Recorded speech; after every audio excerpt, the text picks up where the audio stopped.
Accountability Club. It's Sunday morning, February 4th. How's everybody doing this morning? Good. Very good. Very good. Good morning. I was just reading an article about fake work, how a lot of people fill their day with fake work. And in our industry, it's a pretty common thing. You know, if you actually track what you do, a lot of people will.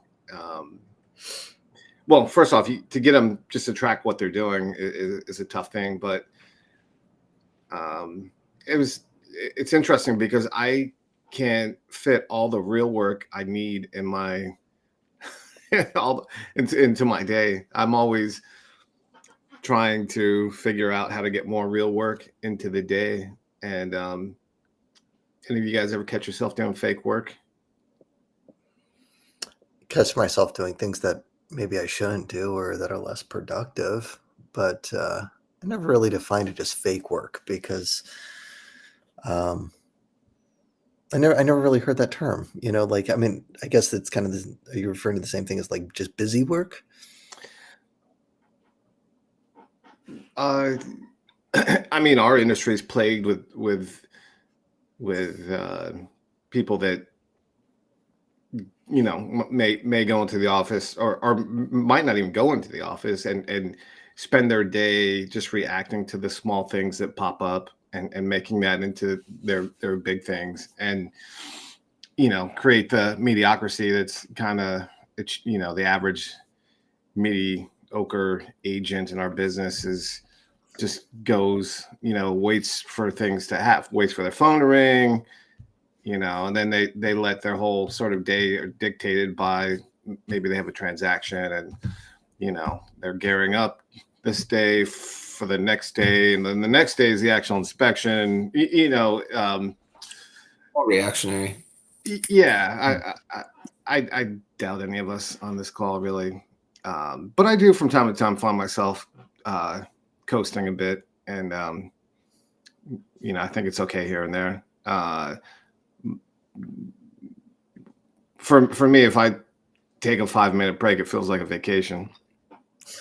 But we used to have this tracker, that daily success habit tracker, that we would get the agents to track and take down every 30 minutes what they did in the last 30 minutes. And the whole idea was if you did that in 2 weeks, you'd identify that you might only be spending like 2 or 3 hours a day working, doing actual work. But I think that's the problem with a lot of people in our business, but I don't know. Maxwell wrote something about that, John Maxwell, and it was like a failing plant. There was a day shift and a night shift. And they started to track their units and get their people engaged in the actual checking process. And at the end of the shift, they would write on the shift floor the number of units that they produced. And then the next shift would come in, and then they like doubled that number. And then they went above that number. And it went from the least productive facility in the company to the most productive in a matter of, I don't know, just a short period. And it was the simple common element was tracking and gamification, having the different shifts compete against one another and document and hold accountable what they were doing. And they literally just wrote down the number of units that they produced right on the shop floor before the next shift came in. And it was just astronomical. It's just like working towards something, but that's like making widgets, right?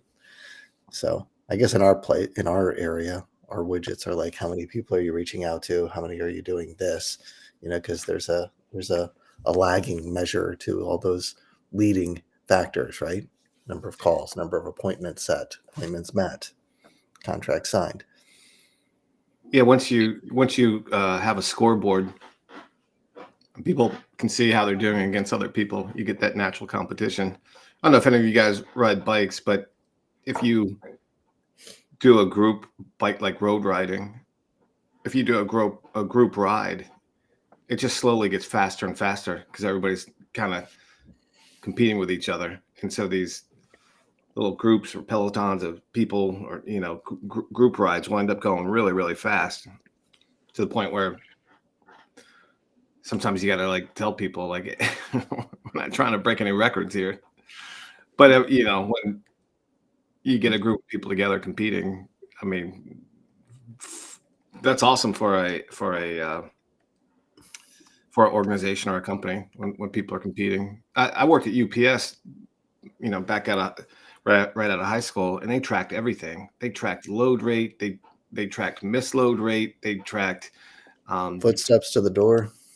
score of load every day. So we Yeah. ran a belt, and on that belt, every single employee got a score, and our belt got a score against every other belt. And I was competitive, so like I'd walk out of that place dripping wet, just every day, leaving it on the floor, trying to be number one in all three categories. And that's just the culture they created, and it was really good for them. Interesting you say that, because I worked for UPS after right at the end of high school and then in college. Or no, it was in college, and the one in Burtonsville, Yeah, and that's the then one I worked at.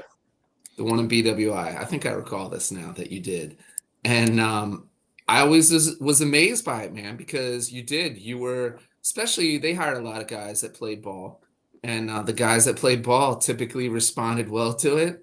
The guys that did not respond well to it. It didn't seem like, you know. But they did. They broke everything down. It was very cool. The waffler technique, which was how to build a wall of packages, and then set the width, work across, make it flush, put in filler, and then repeat. That's how you load a truck there. Yeah. So to that point, do all the people that are in our charge, this is a discussion that I have on a regular basis when I'm maybe disappointed with the output of people around us. Are we that clear on our expectations and our standards and our huddles on what we're trying to accomplish, or is it just do more? Right? Because I think that a lot of the people, our industry is riddled with they're independent contractors, right? So, I mean, let's face it. I mean, some of them are, they're all good people, right? Like, or they wouldn't be, close to us. But I mean, at the root of it, really, they were probably awful employees. That's why they got into real estate, because they didn't want to be told what to do. So, the question is, do they know what to do on a daily basis, and how do you best get them to do those things, especially in that, independent contractor can't tell me what to do, when to start, certainly not, be here at this time, unless there's a meeting. Do you have any ways around that other than just trying to gamify the process? Like, this is how you do it, and this is when you should start, and let's do this together, like meet at a certain time, kick everything off. You do a daily huddle, right, Ron? We do a daily huddle, but I think the trick is fostering competition and hiring people that are competitive and don't want to be in second or third place. And then you don't have to, you don't have to focus on getting them to produce more. But if they're not competitive and you can't keep them engaged, I think you got to lead by example too. Like, so for me, I'm a lead by example leader that I'm not. I mean, I know when I have to be a little bit more of a cheerleader, and certainly don't overplay the competition. So I don't know. I think there's a good balance. And then if that doesn't work, you can make up fake awards. Fake awards for the fake work. No, I mean, I think looking back at this, man, the Ron, when you meant about the question, is that when I went my first 2 years at UMBC, when I went there, I was playing soccer there. It was hyper competitive, man. Everybody wanted to do more. There was no question as to like putting in your effort. Everyone was competing. Everybody wanted to start. And then I transferred to a Division II school, smaller school. And I went from being on the bottom, third, my freshman and sophomore year at UMBC, competitive team, to, all of a sudden being a captain at my, at the school I transferred to. And going back to like the group that you're trying to motivate and get them to do the things that they need to do and set the expectations.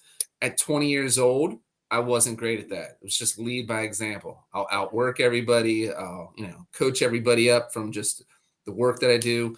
But I had a really hard time in the beginning because those guys were nowhere near as committed as me and were just had a different skill set. It was just someone that they weren't accustomed to. They weren't really the right hire. They weren't the great fit for playing. So I think a lot of it goes back to, like, I think, Ron Howard also mentioned, and is like set selection process to find the right the right teammates, the right hires.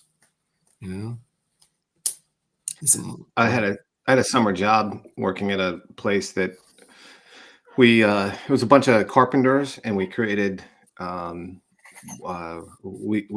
shipping containers for odd shaped like sailboat masts, or just we were the shipping container department and all the stuff was made out of wood. And I came in there and the guy told me to do like 50 of these things, and I was like, used to UPS, and I was like cutting 50 of these things like really fast, and then do like some of this over here. And then it was the main guy and then two other guys, and then two other guys grabbed me and they were like, "You better slow down." Yeah. You better. I'm like, "What are you talking about?" He goes, "Dude, you better slow down." I mean, they basically threatened me. I was in high school, and I was like, "Oh, okay, yeah." Like they were like, "Yeah, you're making us look bad. You better slow it down." So, I mean, and that was a very direct, like, "Dude, you better become mediocre like us. Like you're making us look bad," kind of thing. Well, there's And there's that saying that, like, if you sit within a couple feet of a lower producer, right, you will become less productive. If you sit by top producers, you will become more productive. So it's not just a matter of hiring a whole bunch of less effective people, it's hiring very effective people, right? So, But there's also you can only let so many low performers close to you. If you're the high performer, they're going to pull you down. right, right, to that point, right? But to find that pool of talent, right? Like, that's the Navy SEALs, but to have the Navy SEALs, you need the Navy, right? But they do separate them, right? So there's two. You need masses, but you also need the specialists, right? So I don't know. Yeah. Well, we've went 5 minutes past our time, so good seeing you guys. I'm going to knock out a bunch of stuff this morning, do some writing, and I'll see you guys tomorrow. Okay. Have a great day.